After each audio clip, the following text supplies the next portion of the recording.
Gubernur Sulsel Nurdin Abdullah pemirsa meninjau langsung kondisi pinggir pantai yang mengalami abrasi di Kecamatan Galesong Utara, Kabupaten Takalar, Selasa pagi. Dalam kunjungannya ini, Nurdin berjanji akan menindaklanjuti masalah tersebut dan akan membantu masyarakat yang rumahnya hanyut akibat abrasi.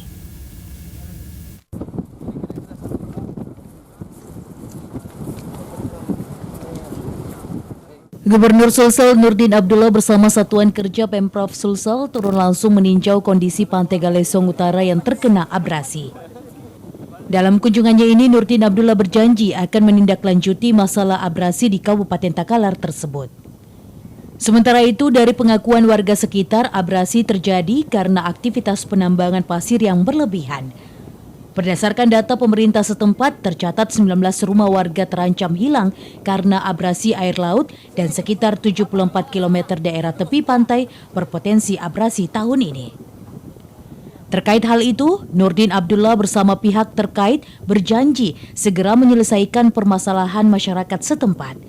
Diketahui tahap pengerjaan perbaikan akibat abrasi ini telah ditender dan akan segera dikerjakan. Tadi beberapa yang kita sudah eksekusi.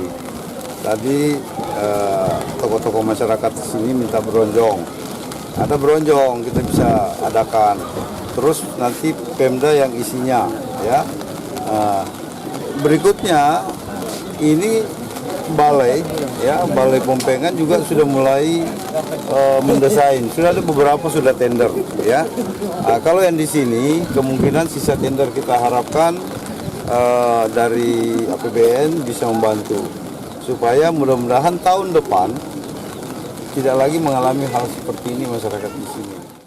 Saat berkunjung, Nurdin Abdullah juga memberikan bantuan bronjong sebagai bantuan tanggap darurat dari abrasi yang terjadi. Bronjong atau gabino sendiri merupakan kotak yang terbuat dari anyaman kawat baja berlapis seng yang lada penggunaannya diisi batu-batu untuk mencegah erosi yang dipasang pada tebing-tebing dan tepi sungai. Nur Fitri, Celebes TV.